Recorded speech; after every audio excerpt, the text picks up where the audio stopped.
เจริญสุขเจริญธรรมศรัทธาสาธุชนทุกคนทุกท่านที่ติดตามธรรมยตราเพื่อการศึกษาโรงเรียนขนาดเล็กวันนี้ปามาถึงสุสานป่าช้าบ้านดอนชัยตำบลบ้านดอนชัยตำบลท่าวังผาอำเภอท่าวังผาจังหวัดน่าน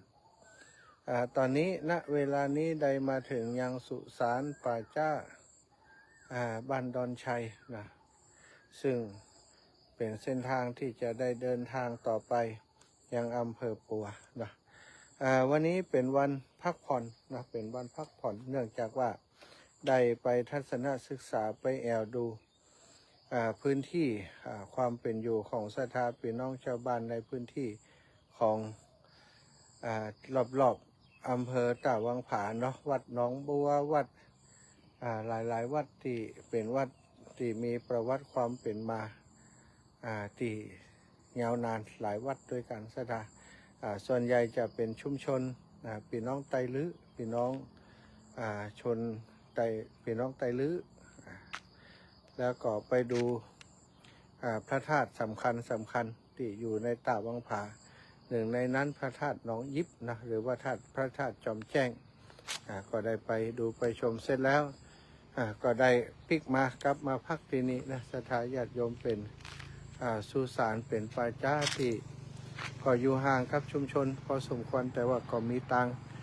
ที่เพิ่นไปให้ไปส่วนผ่านมาตรงนี้นะผ่านมาเส้นทางที่เป็นสุสานป่าช้าที่นี่วันนี้ก็พักอยู่ในศาลา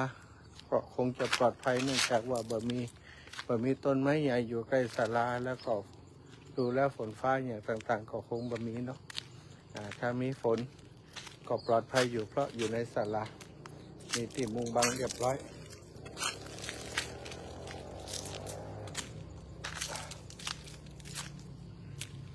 อาศัยตักผ้าอาศัยเก็บผ้าเป็นที่เรียบร้อย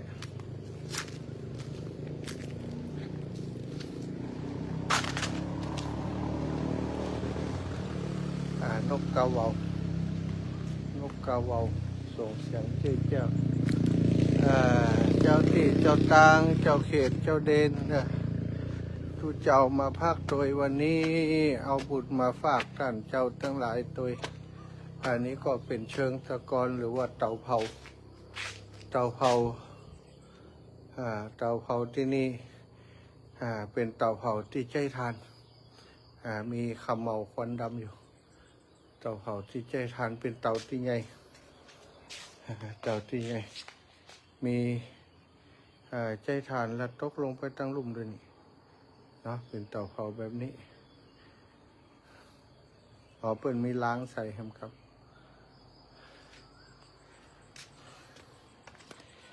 ป่าช้าที่นี่ก็คงบ่มีคนที่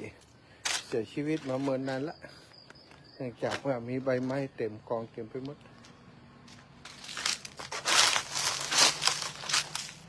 ใบไม้ร่วงเต็มพื้นไปหมดอันนี้ก็ผุพังเก่าแก่ผุพังไปหมดแล้ว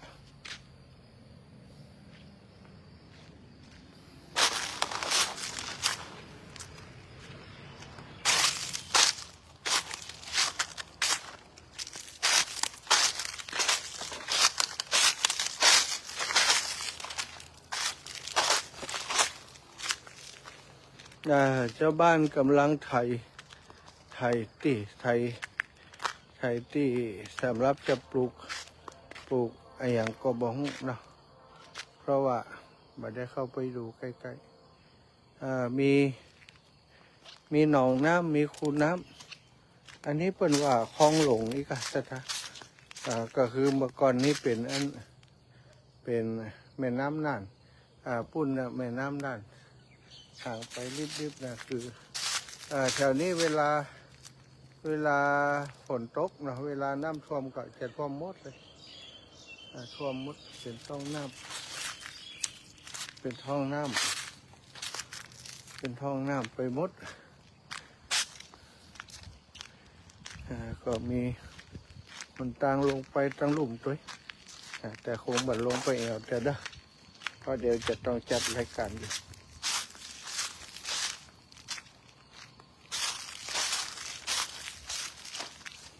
แถวนี้ก็ปลูกไม้ไผ่กันเป็นส่วนใหญ่แต่ที่ท่านอาจารย์ว่าไม้ไผ่ของเมืองน่านนี่ก็คือได้ขายดีมากนะโดยเฉพาะไผ่ยักษ์แต่เจ้าไปหันโอ้โหเต้นบันเล็กบันเล่นเสถานต้นใหญ่ขนาดไม้ไผ่ยักษ์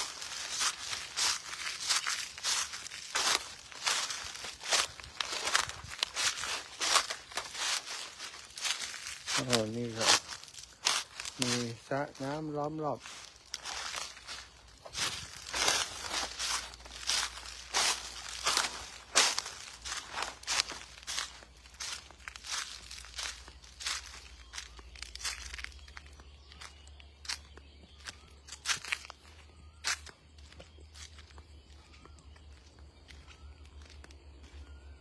ลูกกระว่าวเจ้าว้าวว้าวว้าวว้าวว้าว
ดูนะ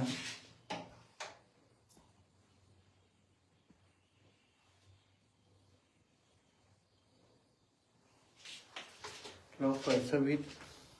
ดูแต่ก็ไม่มีน้ำไม่เป็นอะไรไม่เป็นอะไร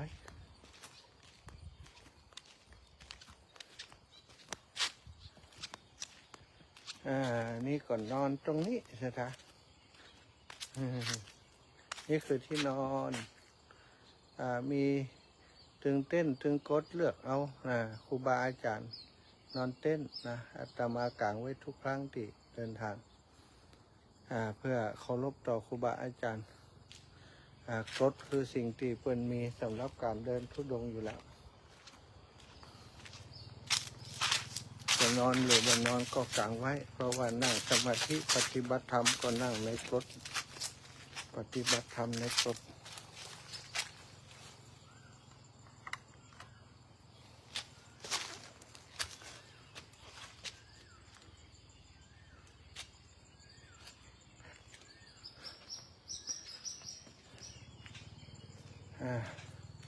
มืดแล้วจะจัดรายการแล้วขอบคุณทุกคนที่ติดตามแม่ครูเกษณีป้านายสาธุครับป้านายชัยเทพ